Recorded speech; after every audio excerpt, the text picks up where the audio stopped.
huenda sambamba.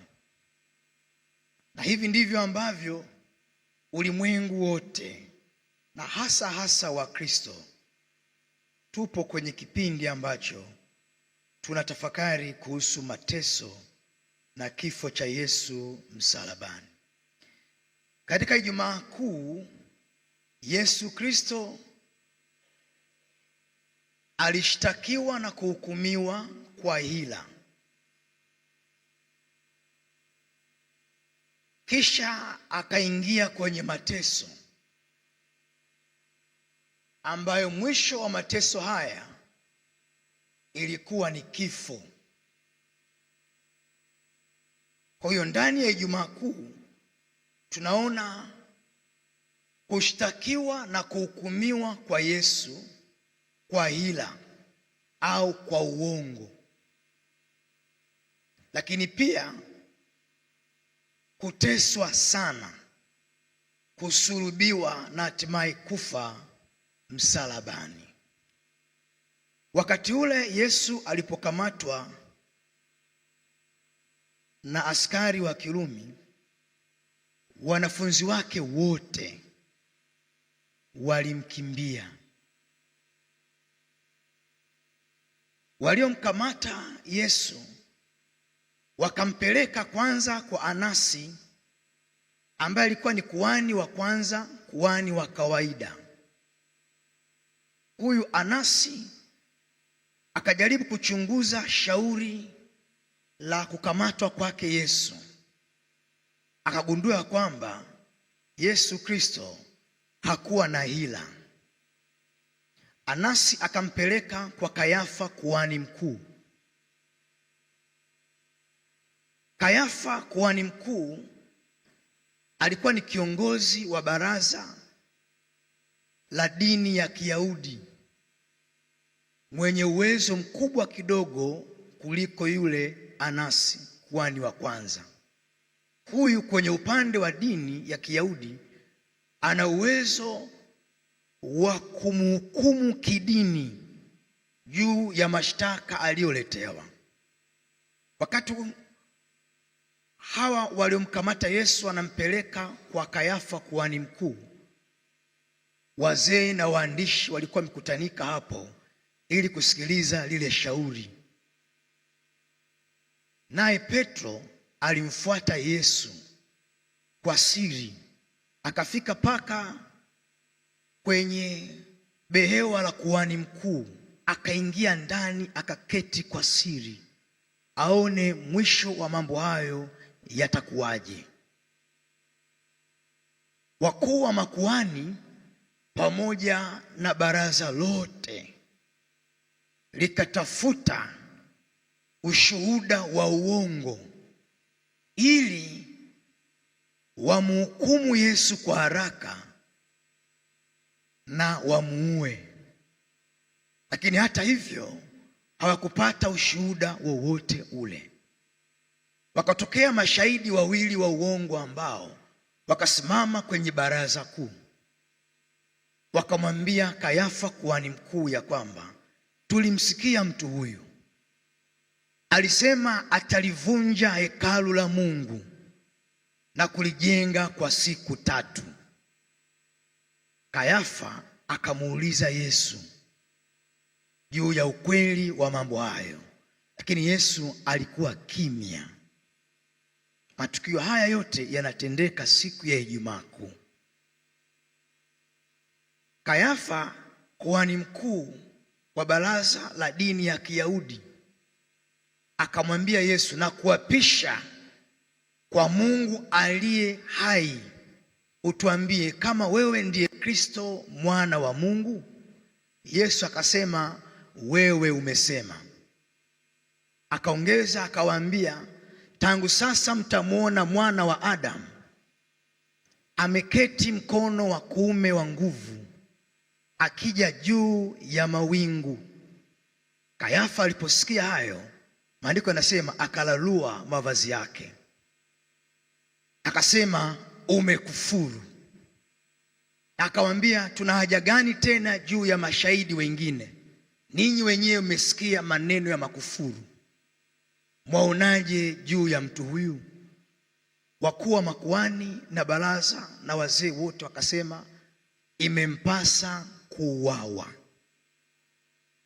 Na tangu wakati huo sasa ndiyo mateso ya Bwana Yesu kuelekea msalaba yakaanza. Waliposema tu imempasa kuuawa, wakamtemea mate usoni, wakampiga kwa makonde, wengine wakampiga makofi, wakamdhihaki. Maana yake Yesu alianza kuteswa kabla ya kuhukumiwa, kinyume kabisa na taratibu za Kirumi, kwa sababu huwezi ukachukua hatua ya kumpiga mshtakiwa kabla ya kumhukumu. Yesu akaanza kupata mateso akiwa kwenye chumba cha kesi yake. Mateso yalianzia hapo kuelekea msalabani.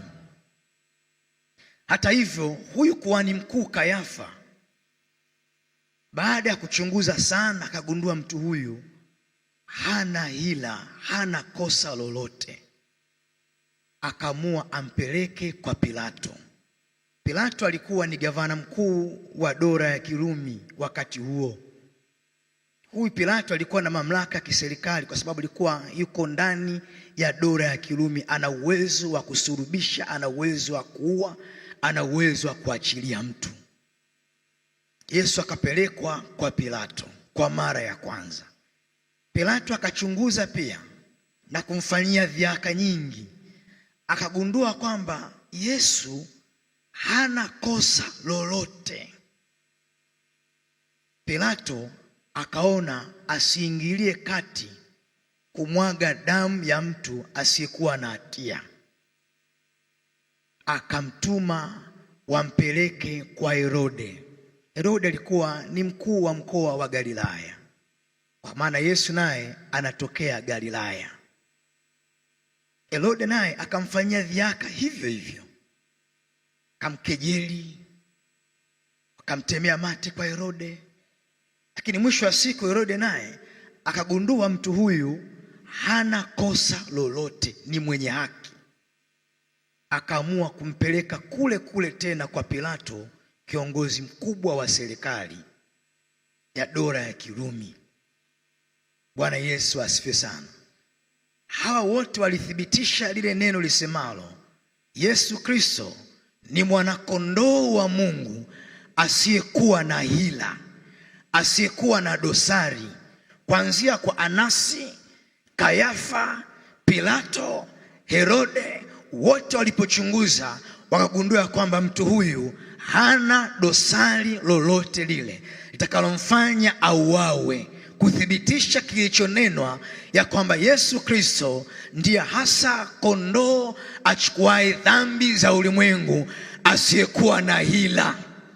Makofi kwa Yesu.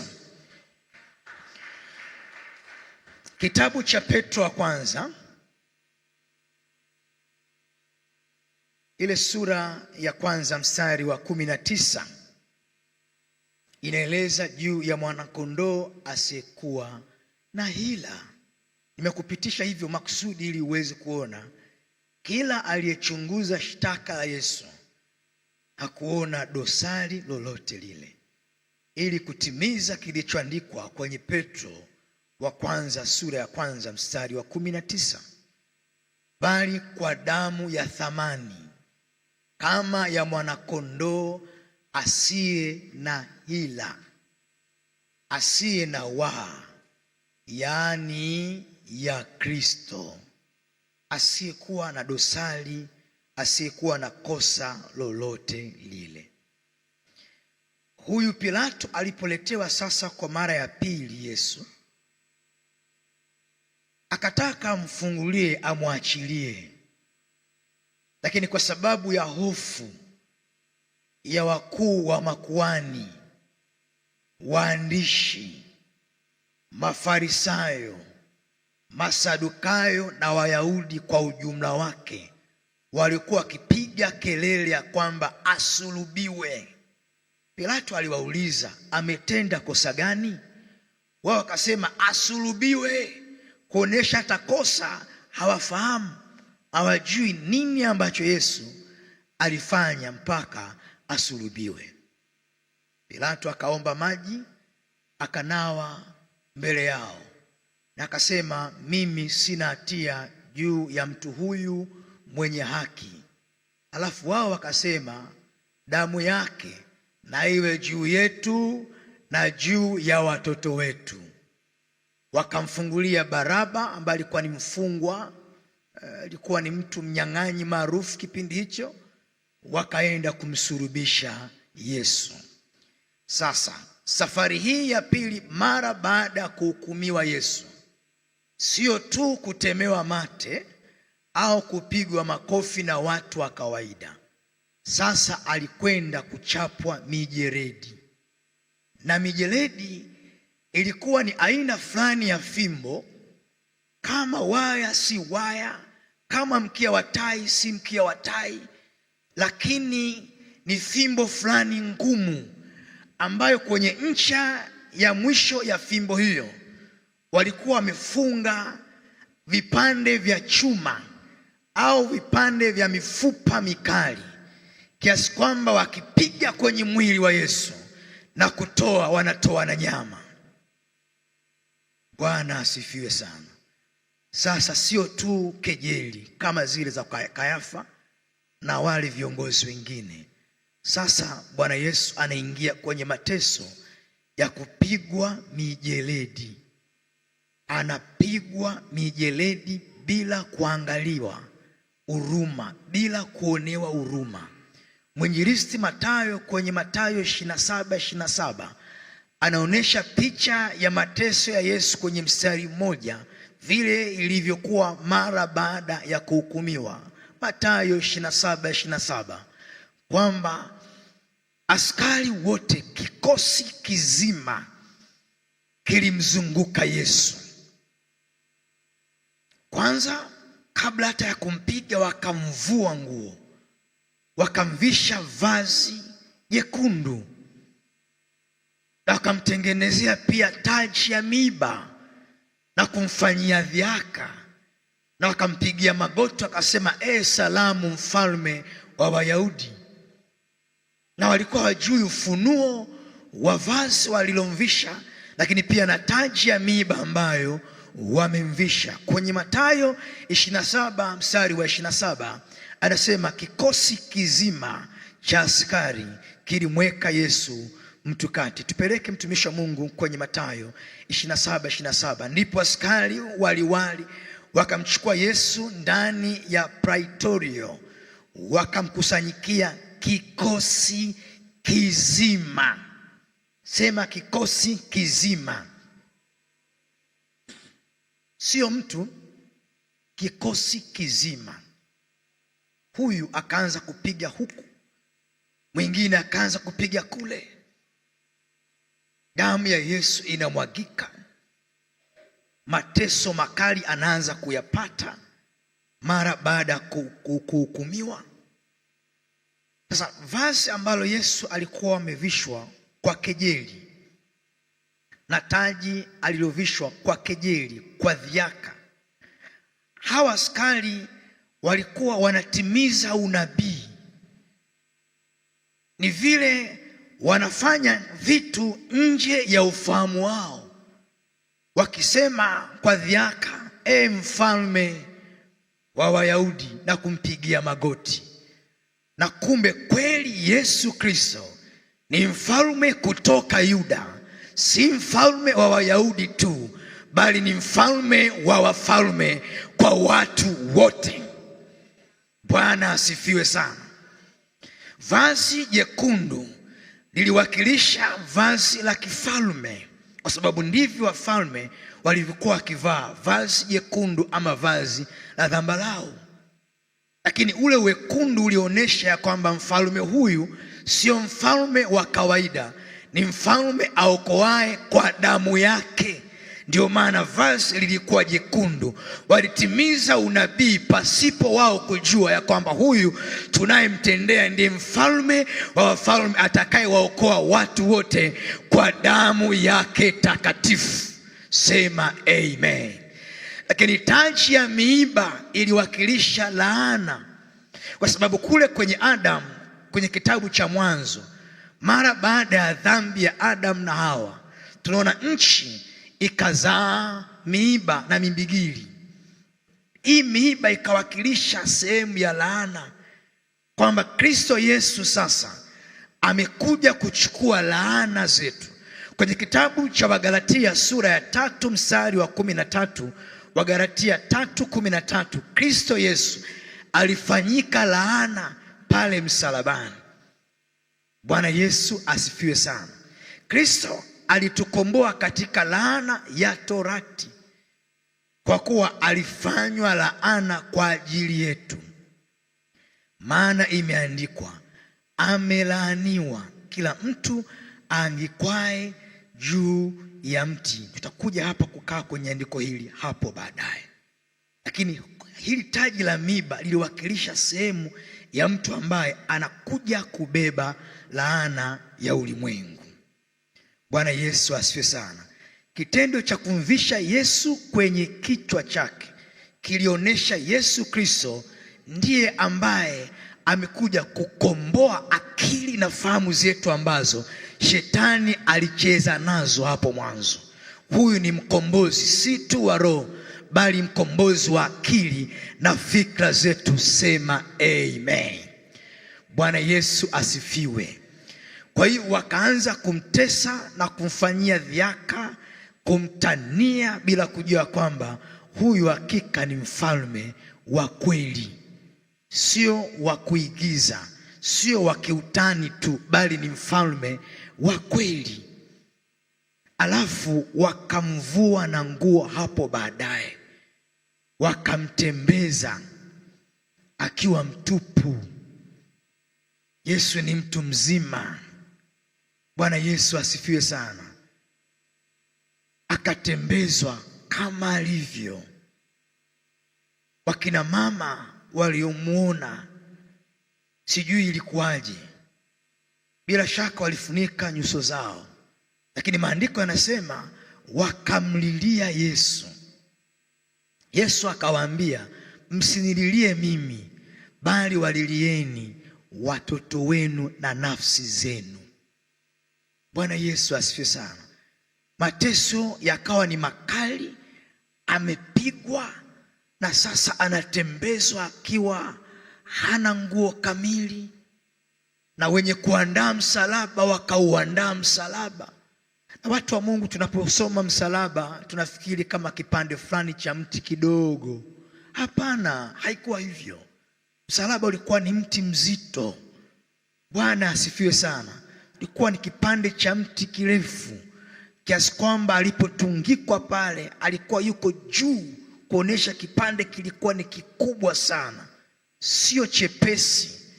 Wakamshurutisha Yesu aubebe msalaba aelekee Golgota, paitwapo fuvu la kichwa kwa Kiebrania. Na Golgota, watumishi wa Mungu, kulikuwa ni sehemu ya mbali kidogo na Yerusalemu, mahali ambako wanyang'anyi sugu waliokwisha hukumiwa walikuwa wakitundikwa pale mpaka kufa, na walikuwa wanaachwa miili yao pale ili kutoa funzo kwa watu wengine wasifanye makosa kama yao. Yesu akachukua msalaba sasa. Ukumbuke amepigwa sana, damu zimemwagika sana, pasipo kosa, ili mimi na wewe tuokoke, atuokoe. Bwana Yesu asifiwe. Anatembea na msalaba wake. Ikafika mahali msalaba ukawa ni mzito kiasi kwamba hana nguvu tena ya kuunyanyua msalaba huo. Ndipo askari wa Kirumi wakamshurutisha kijana mmoja aitwaye Simoni Mkirene. Simoni Mkirene kwa jiografia leo anatokea hii Libya sasa. Wakamshurutisha. Swali la kujiuliza, wakati Simoni Mkirene anaubeba msalaba wa Yesu, wanafunzi wake Yesu alikuwa wapi? Wanafunzi wake Yesu walikuwa wapi? Lakini kwenye kitabu cha Mathayo mlolongo mzima kuanzia sura ya 26 inajibu swali hili kwamba wanafunzi wa Yesu walimkimbia Yesu. Kulikuwa na hofu ya Wayahudi, wakamwacha peke yake. Kumbe Yesu alikataliwa, kama yanavyo maandiko kwenye kitabu cha Isaya 53 mstari wa 3. Anasema alikataliwa, alidharauliwa. Watu walidhania kwamba ameteswa, amepigwa na Mungu. Ndivyo Isaya asemavyo, alidharauliwa na kukataliwa na watu, mtu wa huzuni nyingi, ajuaye sikitiko, na kama mtu ambaye watu huficha nyuso zao. Alidharauliwa, wala hatukumhesabu kuwa kitu. Haya ilikuwa ni mateso makali, sio tu kupigwa, bali alidharauliwa, bali watu walificha nyuso zao, bali alikataliwa kabisa. Kuanzia watu ambao walikuwa akiwamenta wamemkimbia, anawafundisha wamemwacha peke yake. Unabii wa Isaya wa 53:3 unatimia mahali hapo. Yesu alipofika Golgotha, maandiko yanasema mateso yalikuwa ni makali mno. Hatuwezi kuimagine namna ilivyo, lakini tufahamu ya kwamba mateso yake yalikuwa yamepita mateso ya kawaida, kiasi kwamba moyo wake, mwili wake ulikuwa umechoka. Anasikia maumivu makali pale juu ya msalaba, amegongomelewa misumari mizito, damu inamwagika. Ndipo askari wa Kirumi mmojawapo akachukua divai iliyochanganyikana na nyongo ili amnyweshe Yesu. Yesu alipoionja, maandiko nasema akaikataa kuendelea kunywa. Divai iliyochanganyikana na nyongo ilikuwa ni dawa ya kutuliza maumivu, ni kama vile dawa ya ganzi. Yesu kwa uaminifu wake wote akakataa kutumia ganzi, hali anaumia, hali anateseka juu ya msalaba. Hii inatoa funzo au inatuonesha kwamba Yesu alivumilia mpaka hatua yake ya mwisho. Alivumilia mateso yote, alikataa kutuliza maumivu kwa chochote alichopewa. Alikubali aendelee kuteseka akiwa msalabani. Na hiyo ni Ijumaa Kuu kama hii leo tunayoiadhimisha leo. Bwana Yesu asifiwe sana. Lakini mwishoni maandiko yanasema aliona kiu. Askari wa Kirumi sasa akaja na siki kwenye sifongo. Sifongo kwa lugha ya Kiingereza ni sponji. Sponji kama sponji tunazotumia hivi sasa mfano wake, lakini hizi zilikuwa ni sponji za asili. Baharini zilikuwa zinatumika sana, lakini pia na askari wa Kirumi zilikuwa zina maji kwa ajili ya kunywa. Sifongo hii ikawa ina siki, yani chachu kidogo. Maandiko yanasema alipoipokea Yesu akasema imekwisha. Bwana asifiwe. Sasa hebu tuanze na andiko moja hili la muhimu linaloeleza kwa ufupi juu ya mateso haya. Kitabu cha Mathayo sura ya 27. Mathayo sura ya 27 na ule mstari wa 45. Tusome mstari michache kidogo. Mathayo 27 kuanzia mstari wa 45. Ndugu zangu, mateso ya Bwana Yesu yalikuwa ni mazito, hayaelezeki, hayapimiki, wala hayahesabiki. Yalikuwa ni mazito mno kwa ajili ya kumkomboa mwenye dhambi ambaye hana uwezo wa kujikomboa mwenyewe. Na huyo mwenye dhambi ni mimi na wewe. Anasema kwenye Mathayo 27 mstari wa 45, basi tangu saa 6, hii ilikuwa ni saa 6 ya mchana, palikuwa na giza juu ya nchi yote hata saa 9. Giza lilishuka mchana wa saa 6, na sio kwenye kipande mahali ambako Yesu anasulubiwa, bali kwenye nchi yote. Huu ulikuwa ni unabii wa mtumishi wa Mungu Amosi. Kwenye Amosi 8:9 anasema giza litashuka wakati wa mchana. Amosi 8:9, kuthibitisha hata kifo cha Yesu msalabani kilikwisha tabiriwa na manabii tangu hapo awali. Tena itakuwa siku hiyo, asema Bwana Mungu, nitalifanya jua litue wakati wa adhuhuri, nami nitatia nchi giza wakati wa nuru ya mchana. Huyu atiaye giza alikuwa ni Mungu. Mungu amechukizwa na dhambi, akaachilia giza majira ya saa 6 mchana. Sipati picha askari ambao walikuwa kwenye lindo, sipati picha askari ambao hawakuwa kwenye lindo, na viongozi wa makuhani walipoliona giza la saa 6, na hali wakijua kwamba Yesu Kristo bado hajasulubiwa na giza liko tayari limekuja. Inawezekana kabisa wengine walisema kwamba kama hatujamsulubisha mtu huyu na giza kuu limeshuka namna hii, vipi tukimsulubisha? Nini kitatokea hapo baadaye? Haiwezekani hata nchi ikapasua mdomo ikatumeza, kwa sababu giza lilikuwa ni zito wakati wa mchana. Bwana Yesu asifiwe. Tupeleke pale pale mtumishi wa Mungu kwenye ile Mathayo 27, kwenye mstari ule unaofuata wa 46. Mathayo ile 27, tumalizie ile paragraph. Anasemaje kwenye Mathayo 27:46? Na kama saa 9, hapo ilikuwa ni saa 9 za alasiri, bado palikuwa na hali ya mwanga kwa hali ya kawaida, lakini kipindi hicho palikuwa na giza.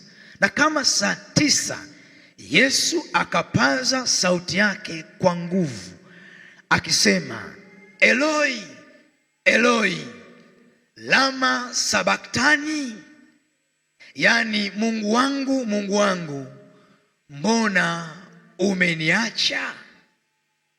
Ni vile Mungu alimpa kisogo kwa sababu ya dhambi ambazo Yesu amezibeba za ulimwengu. Na kiulizo hiki ni unabii pia wa Daudi kwenye kitabu cha Zaburi ya 22 mstari ule wa kwanza. Kwa wasomaji wa Zaburi, inaeleza Mungu wangu, Mungu wangu, mbona umeniacha? Daudi anazungumza maneno kama haya, na haya yalikuwa ni maneno ya mwenye haki ambaye sasa anabeba msalaba, anaonewa. Mungu wangu, Mungu wangu, mbona umeniacha? Turudishe pale kwenye ile Mathayo 27. Kama hiyo muda Yesu anapaza sauti yake sasa, anasema Mungu wangu, Mungu wangu, mbona umeniacha? Dhambi za ulimwengu alizobeba Yesu zilimfanya Mungu ampe kisogo kwa muda na kuona sasa, Mungu umeniacha peke yangu kwenye mateso makali namna hii. Kwenye kitabu cha Mathayo 27 ule mstari wa 47, Mathayo sura ya 27 na ule mstari wa 47, anasema, na baadhi yao waliohudhuria waliposikia walisema, huyu anamuita Eliya, maana wanamfahamu mtumishi wa Mungu nabii Eliya.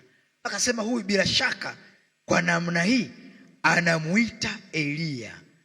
Mara mmoja wao akaenda mbio, akatoa sifongo ile ambayo nimekueleza, akaijaza siki, akaitia juu ya mwanzi, akamnywesha. Nimekwambia sifongo ni aina ya sponji ambayo ilikuwa na siki maji pale Yesu aliposema ninaona kiu. Mwinjilisti Yohana anaeleza juu ya Yesu kusema ninaona kiu. Wale wengine wakasema acha na tuone kama Eliya anakuja kumwokoa. Naye Yesu akiisha kupaza sauti tena kwa nguvu, akaitoa roho yake. Nataka ufahamu mambo machache yafuatayo kwa mujibu wa mstari huu ambao tumeusoma hivi sasa.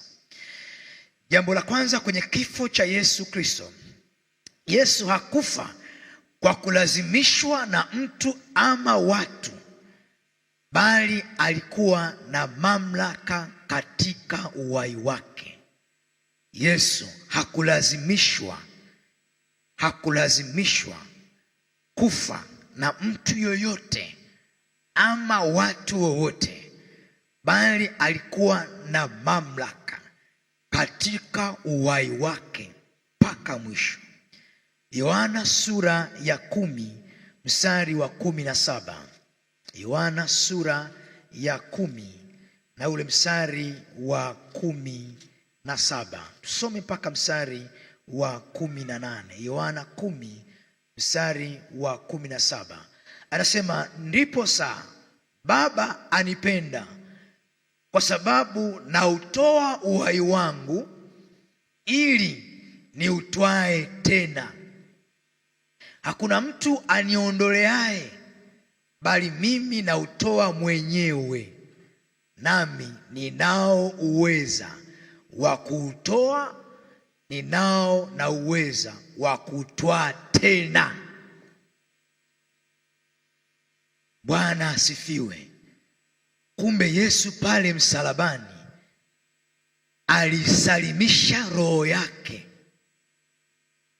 ili kutimiza unabii wa Bwana. Sio kwa sababu ya askari wa Kirumi au hila yoyote, alitwaa uhai wake. Na huyu ni mwanadamu wa tofauti sana. Huyu ni Mungu wa tofauti sana. Hakuwa mwanadamu wa kawaida ambaye hata mauti haikuweza kumshika, hata kaburi halikuweza kumshika. Alikuwa ni Mungu kamili katika mwili. Sema amina. Anautwaa uhai wake na ana uweza wa kurudisha tena. Kifo cha Yesu msalabani hakikuwa kifo cha kawaida, kwa sababu Yesu hakuwa wa kawaida.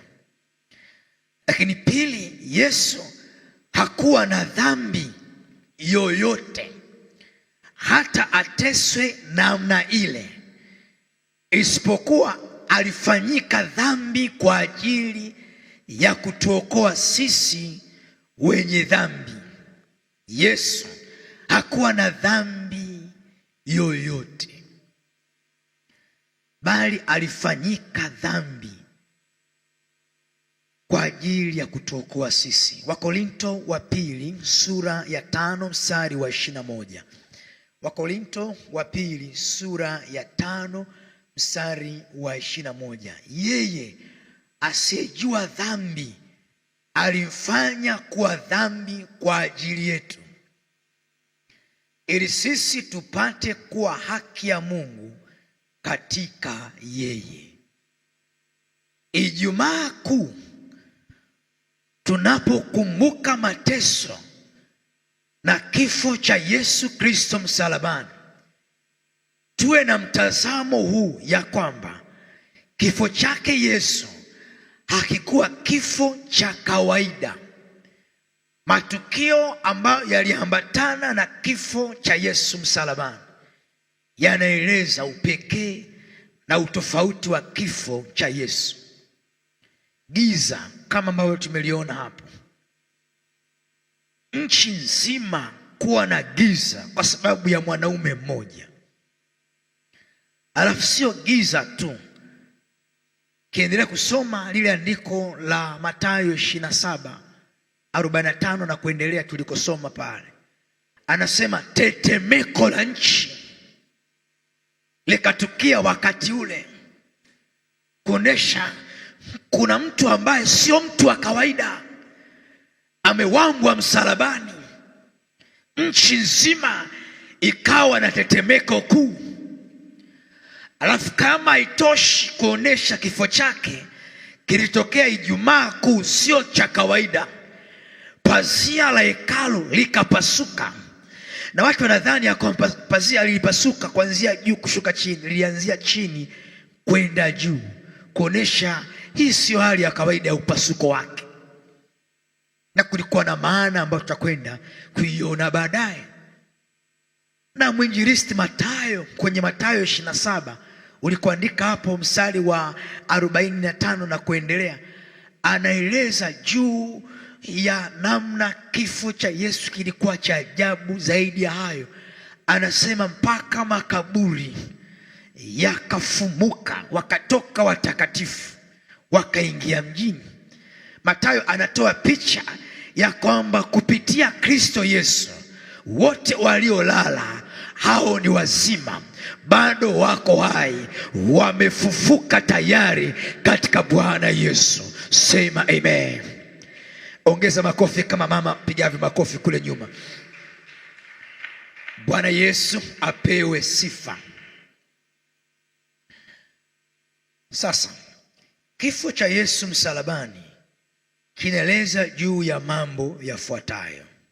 Ninaomba uyaandike haya mambo, ni ya muhimu sana. Ama Ijumaa Kuu inaeleza juu ya mambo yafuatayo kama msingi wa Ijumaa Kuu.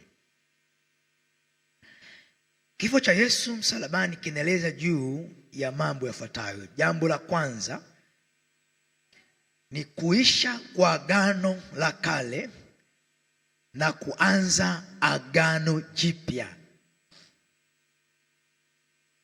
Kumalizika kwa agano la kale na kuanza agano jipya.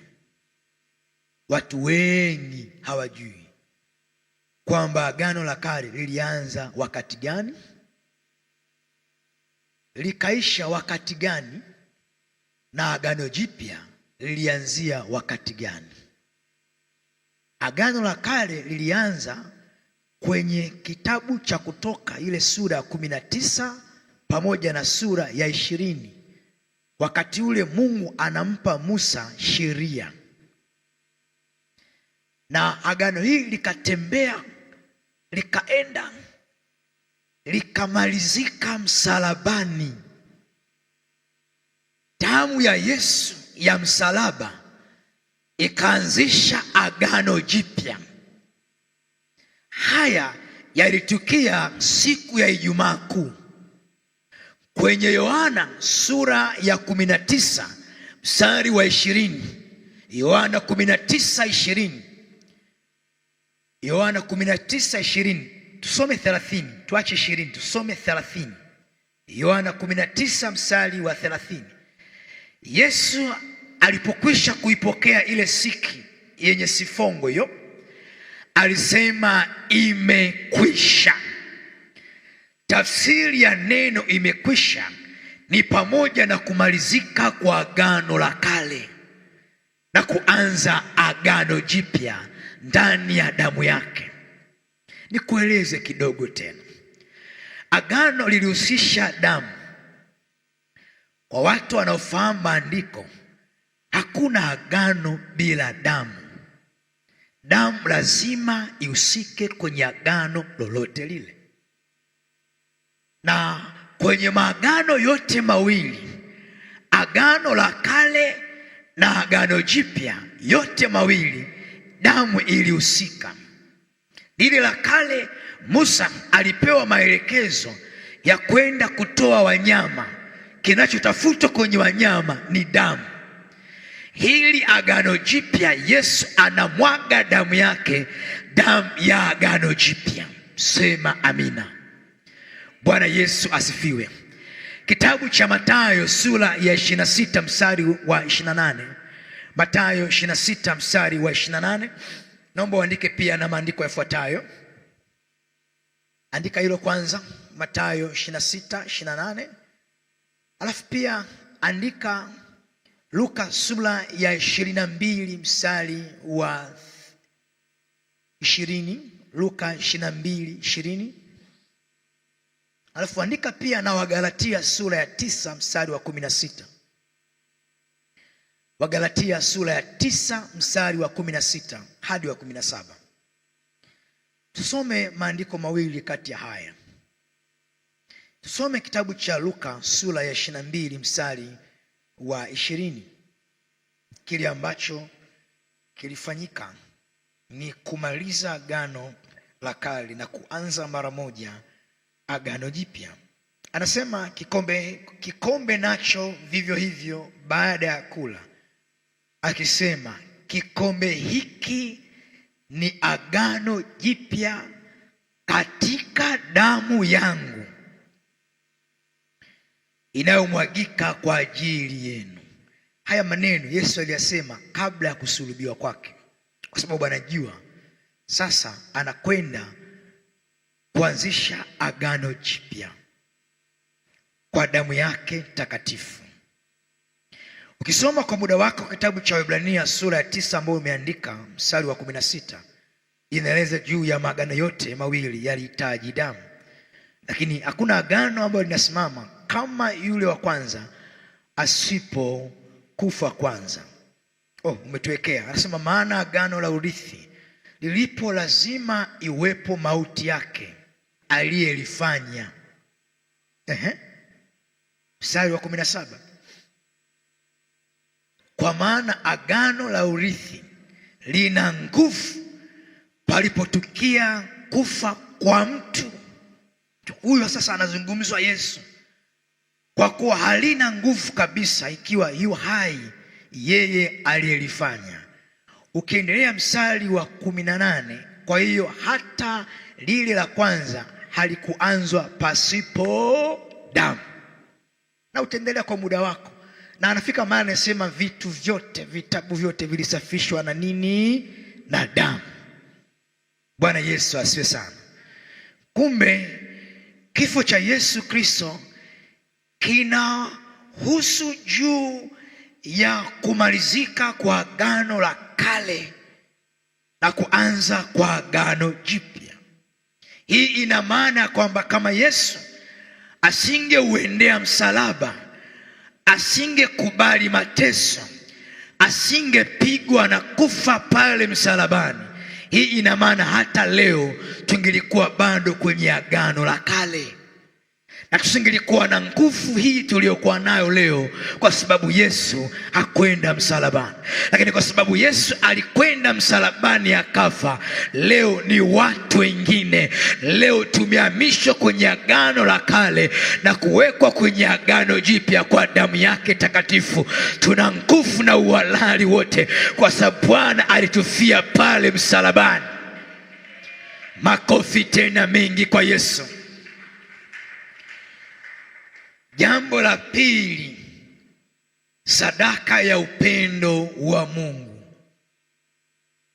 Kifo cha Yesu msalabani siku ya Ijumaa Kuu kilieleza juu ya sadaka ya upendo wa Mungu. Maandiko yanasema kwenye kitabu cha Yohana sura ya 3 mstari wa 16. Anasema kwa jinsi hii Mungu aliupenda ulimwengu hata akamtoa nani? Mwanawe. Wa nini? Wa pekee. Ili na maana kusudi la vile Mungu alivyopenda ulimwengu, kusudi la sadaka ya upendo wa Mungu, ili kila mtu amwaminie asipotee, bali awe na uzima wa milele. Hapa sharti la kupata uzima wa milele, lazima umwamini Yesu Kristo, lazima uokoke. Bwana asifiwe. Sasa anachokieleza Yohana kwenye Yohana 3:16 ni juu ya sadaka ya upendo ya Mungu Baba kwa watu wake, ambayo ilitolewa siku ya Ijumaa Kuu. Alitoa sadaka ya kumtoa mwanae wa pekee, yani huyo tu mmoja tu, akamtoa ili yoyote atakayemwamini huyo asije akapotea kabisa, na awe na uzima, na uzima huo ukawe ni uzima wa milele. Sadaka ya upendo wa Mungu ilitolewa mara moja pale msalabani, na kwa sadaka hiyo sisi tunayemwamini Kristo tunakuwa sehemu ya pendo la Mungu. Kulikuwa hakuna namna nyingine ya kuonesha uzito wa sadaka ya Mungu isipokuwa kumtoa mwanae wa pekee aitwaye Yesu Kristo. Na hii ni sadaka ya upendo.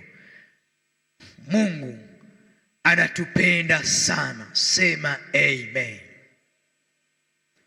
Ninaomba kwa sababu hiyo tumchapie Yesu makofi mengi. Wangapi walizaliwa wakiwa wameokoka hapa? Yaani umezaliwa papo alafu umeokokea hapo hapo. Ina maana hakuna hata mmoja. Bwana asiwe sana. Tulizaliwa na baba na mama yetu katika hali ya asili ya dhambi, na wengine kulikuwa na ukorofi na dhambi nyingi mno.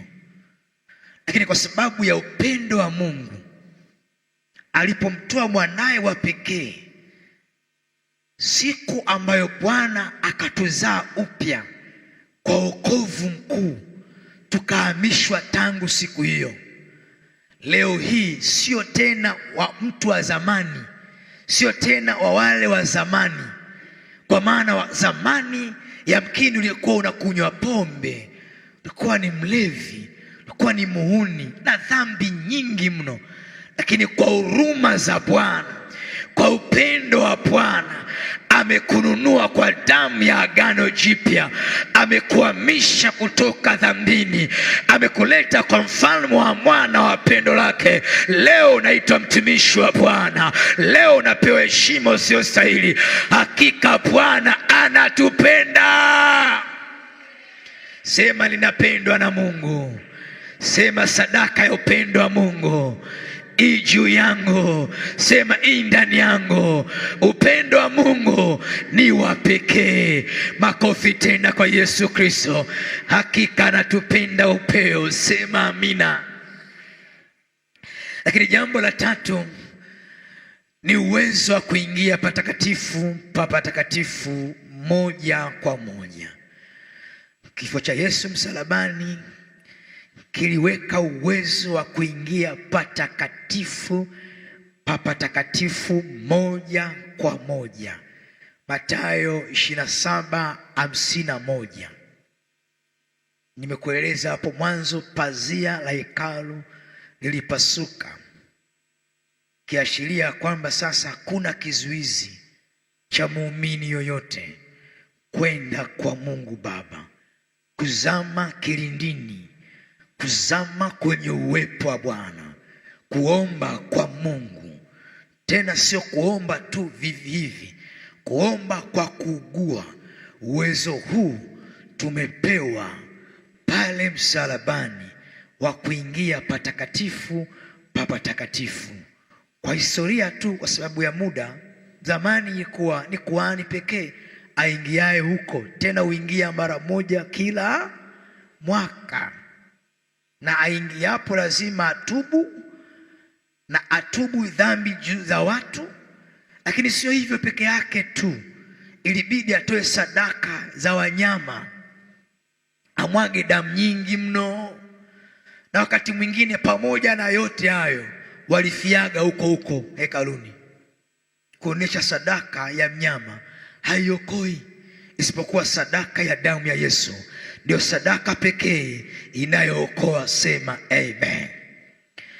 Lakini jambo la nne sasa, kwa haraka haraka kwa sababu ya muda, jambo la nne ni ushindi juu ya dhambi na mauti. Ushindi juu ya dhambi na mauti. Wakorintho wa kwanza 15:55 hadi 57. Wakorintho wa kwanza sura ya 15 mstari wa 55 hadi ule mstari wa 57. Nasema ushindi juu ya dhambi. Wakorintho wa kwanza sura ya 15 mstari wa 55.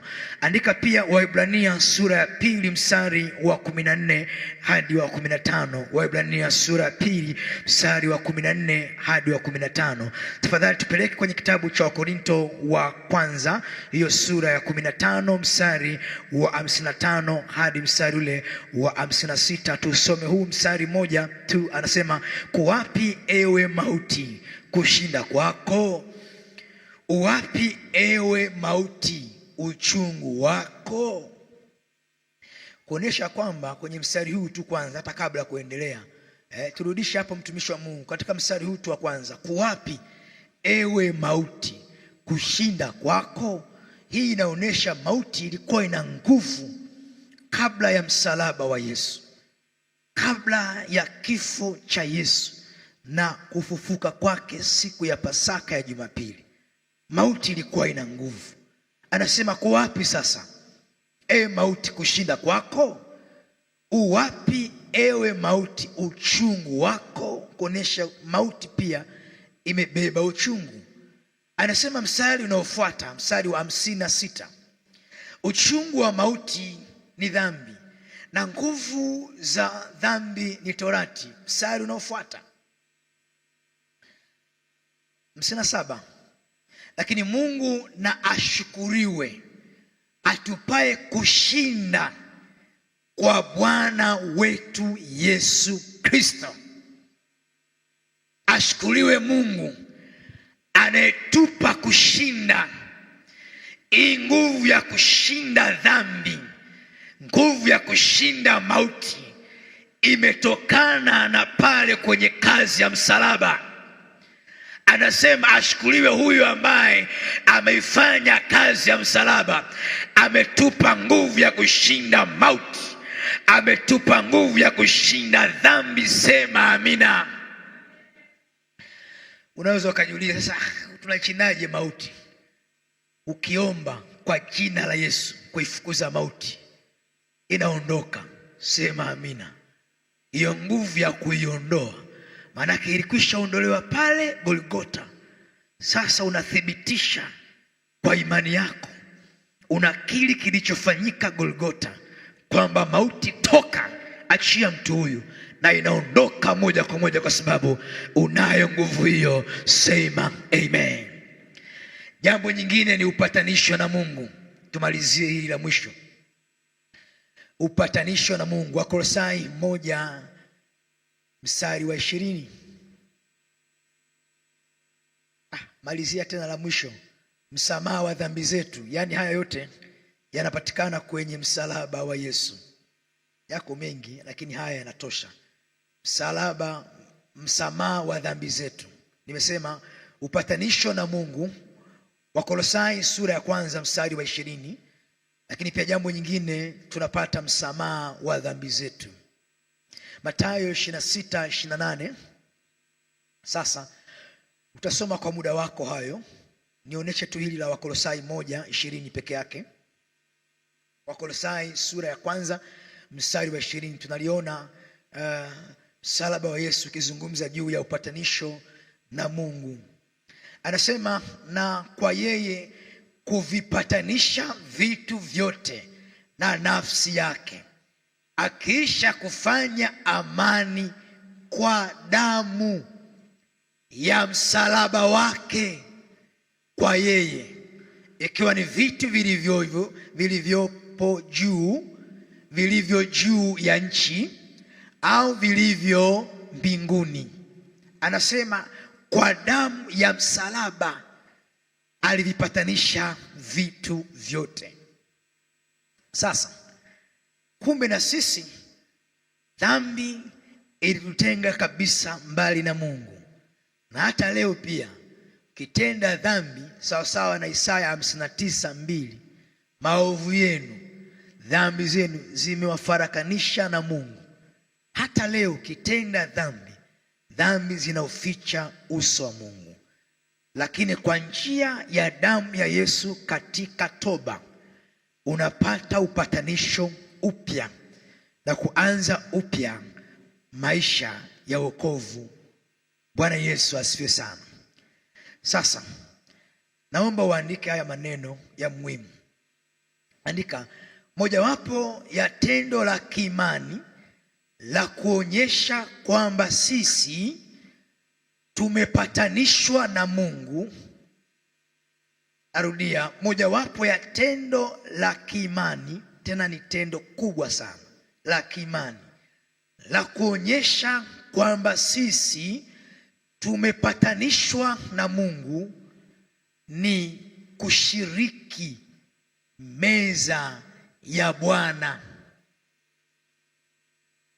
Kushiriki meza ya Bwana ni tendo kubwa la kiimani linaloeleza wazi ya kwamba sisi tumepatanishwa na Mungu.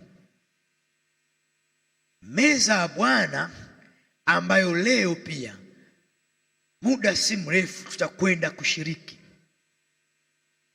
Meza ya Bwana kwa haraka ili kuelewa ni kula mwili na damu ya Yesu Kristo. Mwili wa Yesu na damu ya Yesu, ili kujenga na kuimarisha ushirika wetu wa kiroho. Ili kujenga na kuimarisha ushirika wetu wa kiroho. Tendo hili linaonesha upatanisho ambao Yesu aliufanya kwetu sisi. Ni tendo la wazi. Kumbuka, Yesu Kristo alikula karamu yake ya mwisho usiku wa Alhamisi wa kuamkia Ijumaa Kuu, yaani siku moja kabla ya Ijumaa Kuu. Alikula pamoja na wanafunzi wake. Hii ni mfano kwa siku hii ya leo, tuseme jana, na ufunuo wake uko wazi kabisa, kwa sababu kesho yake ndiyo siku hasa ambaye yeye Yesu Kristo anapaswa atolewe sadaka ya ukombozi. Yeye ndiye hasa mwana kondoo wa Mungu aichukuaye dhambi ya ulimwengu. Yeye ndiye hasa mwili wake na damu yake inapaswa itolewe kwa ulimwengu wote. Akashiriki mapema siku moja kabla ya siku yenyewe. Sasa umuhimu wa ibada ya meza ya Bwana ni kama ifuatavyo, kwa haraka kwa sababu ya muda. Leo tunaposhiriki meza hii ya Bwana, haya mambo ni ya muhimu na yapo kwenye upatanisho na Mungu. Kwanza ni kuhusu uponyaji kwa damu yake Yesu. Uponyaji kwa damu ya Yesu iliyomwagika pale Golgotha, yaani kwenye fuvu la kichwa. Mahali hapo damu ya Yesu ilimwagika kwa ajili ya uponyaji, kuuisha miili yetu iliyo katika hali ya kufa na kuleta tumaini jipya. Andika haya maandiko, utayasoma kwa muda wako. Kitabu cha Injili ya Yohana sura ya 6 mstari wa 52 hadi wa 53. Yohana 6:52-53. Isaya sura ya 53 mstari wa 5. Isaya 53 mstari wa 5. Lakini umuhimu mwingine au faida nyingine tunayoipata kwenye kushiriki chakula cha Bwana ni kuimarisha umoja wa kiroho ndani ya kanisa na kwa mtu mmoja mmoja. Kuimarisha umoja wa kiroho ndani ya kanisa lakini pia kwa mtu mmoja mmoja. Wakorintho wa kwanza sura ya 10 mstari wa 16 hadi 17. Wakorintho wa kwanza sura ya 10 mstari wa 16 hadi mstari wa 17. Katika meza ya Bwana tunaposhiriki mwili na damu ya Yesu, tunaimarisha ushirika wa kanisa. Kila mmoja anakuwa anashikamana na damu ya Kristo na mwili wa Kristo. Lakini pia kwa mtu binafsi inamjenga hiyo damu ya Yesu na mwili wa Kristo unamjenga, kwa sababu vyote hivi vinashikamana na damu yetu. Kwa hiyo kwenye Wakorintho wa kwanza ile sura ya 10 mstari wa 16 nasema, kikombe kile cha baraka tukibarikicho, je, si ushirika wa damu ya Kristo? Sio mahusiano, sio ukaribu wa damu ya Yesu Kristo? Mkate ule tumegao, si ushirika tena? Sio ushirika huo wa mwili wa Kristo? Lakini pia faida nyingine ni kujenga upendo na umoja miongoni mwa waamini. Kujenga upendo na umoja miongoni mwa waamini. Matendo sura ya 2 mstari wa 42. Kikombe cha damu ya Yesu pamoja na mwili wa Yesu tunaposhiriki unaleta upendo miongoni mwetu sisi ambao ni waumini. Wakawa kidumu katika fundisho la mitume na katika ushirika na katika kuumega mkate na katika kusali. Hawa walikuwa ni wanafunzi wa Yesu wapatao 120. Wanashiriki chakula cha Bwana, wakati mwingine wanaendelea kuomba. Ile namna ilileta upendo kati yao. Lakini pia kutangaza mauti ya Kristo hata ajapo. Wakorintho wa kwanza 11:26. Kutangaza mauti ya Kristo hata ajapo. Wakorintho wa kwanza 11:6. Lakini pia nyingine ni kufunguliwa vifungo. Ninaomba nieleze kidogo tu kwenye eneo hili la kufunguliwa vifungo. Watumishi wa Mungu, niwaambie siri. Hii ni siri ambayo hata ukimwambia mwingine ni sawa kabisa. Lakini waambie ya kwamba kwenye mwili na damu ya Yesu tunaposhiriki, yenyewe inapoingia kwa imani, huku ukiomba sawa na maelekezo ya mchungaji ama kiongozi, inafungua vifungo. Kuna mahali umefungwa, haujielewi ama unajielewa. Kuna vitu ambavyo kwako ni vizito, ni vigumu, haviwezekani kwa akili ya kawaida. Lakini kupitia damu ya Yesu Kristo inalainisha vifungo, inakata mapingo ya shaba, inavunja na kuharibu yale ambayo ni mazito kwako. Kwa imani tunavunja kila kifungo kwa damu ya Yesu Kristo. Sema amen. Ndio maana tunaposhiriki damu ya Yesu na mwili wake, lazima uwe na imani na kuona kwamba kupitia damu ya Yesu leo vifungo vyangu vyote, kama ni magonjwa, kama uzito, unakwenda kuniachia leo kwa jina la Yesu. Unakunywa ukiamini, ukiomba, na ukifanya hivyo amini ya kwamba Bwana atakutoa kwenye vifungo hivyo. Sema amen. Wanaoamini sema amen. Wanaoelewa sema amen. Ongeza makofi mengi kwa Yesu ambaye ameteswa kwa ajili yetu pale msalabani, ambaye damu yake ilimwagika kwa ajili yako, kwa ajili yangu, alete ukombozi. Makofi bado kwa Yesu, mwamba wa miamba, Bwana mabwana, mwanaume wa wanaume, huyo ambaye alibeba dhambi zetu, alikubali adharauliwe, alikubali mateso kwa ajili yako. Leo tunadunda kwa sababu ametufia pale msalabani. Bado makofi zaidi kwa Bwana. Alafu simama mahali ulipo sasa. Simama mahali ulipo sasa. Nyosha mikono yako juu kwa Bwana. Sema Yesu. Bado sio sauti yako yote hiyo. Sema Yesu, Ijumaa kuu hii nipo mbele zako kwenye mateso yako, kwenye mateso yako, kwenye msalaba wako, kwenye damu yako. Ninakuomba Bwana, kwa damu yako nisamehe, nihurumie, nitakase. Najua ya kwamba damu ya msalaba inatakasa, inaondoa dhambi. Jioni ya leo, kwa damu hiyo, takasa moyo, takasa maisha ulionipa Bwana. Nahitaji leo kwenye mateso yako nikaoshwe, nikasafishwe kwa damu hiyo. Hebu endelea, mwambie Bwana, kwa damu yako Yesu. Mwambie Bwana, kwa damu yako Mungu. Tunahitaji Bwana damu ya msalaba Mungu, ikatuoshe Baba, ikatusafishe Mungu, kwa sababu wewe ni Mungu unayesafisha Bwana watoto wako Baba. Siku ya leo Bwana, kwa habari ya mateso yako Mungu, kwa habari ya damu yako Bwana, tunahitaji huruma zako nyingi Baba, tunahitaji huruma zako nyingi Bwana, katika jina la Yesu Kristo. Takasa mioyo yetu Mungu, takasa maisha yetu Bwana, kwa damu ya kwako Yesu, Bwana kondoo wa Mungu asiye na ila Baba, kwa damu hiyo safisha maisha yangu, tuhurumie Bwana, tutakase Mungu, tuoshe Bwana wa majeshi.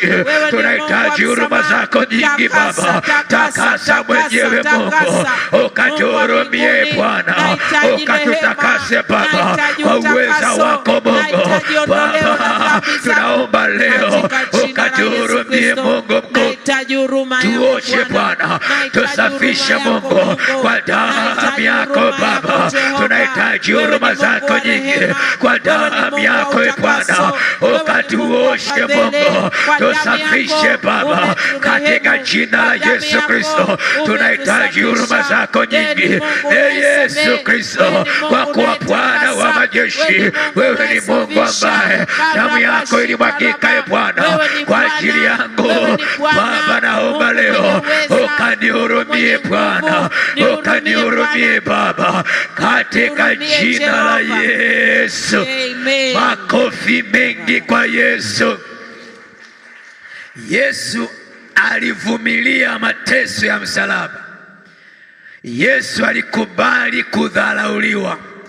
Yesu alikubali kutemewa mate, kufanyiwa dhihaka, kupigiliwa msalabani, damu yake imwagike.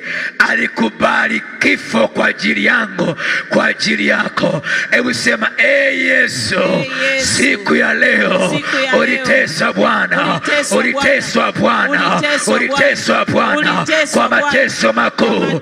Ndio maana mimi leo hii ninayakumbuka mateso yako kwa sehemu tu.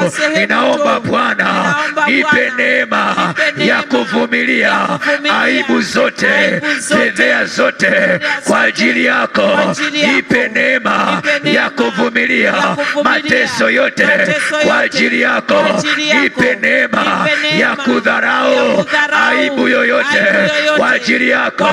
Nisaidie hiyo neema, nisaidie hiyo neema, univike nayo, niwezeshe Bwana.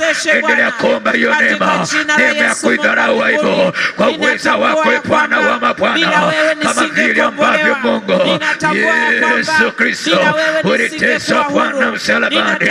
Nipe neema ya kuvumilia mateso, nipe neema Bwana ya kuvumilia mabaya, machukizo yote Baba. Ninaomba leo unisaidie Mungu, unisaidie Bwana kuvumilia nayo mateso Bwana, kuvumilia hizo aibu Bwana, kwa sababu wewe Mungu ulivumilia yote hayo.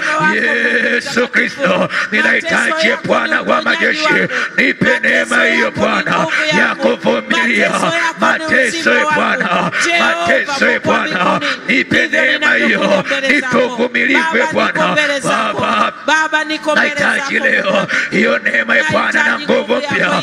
Ukanisaidie Bwana, ukaniwezeshe Mungu, ukanisaidie Bwana kuvumilia Bwana hali isiyopendeza Mungu, kwa sababu Yesu Kristo ulivumilia pale msalabani, ulipotemewa mate ulinyamaza. Yesu, unisaidie Bwana wa majeshi, wewe ni Mungu mkuu. Nahitaji Bwana ukanisaidie Mungu, nahitaji Bwana ukanipiganie, nikasimame katikati ya mateso, nikasimame Bwana bila kuteteleka katikati ya aibu. Bwana unisaidie Mungu, uniwezeshe Bwana.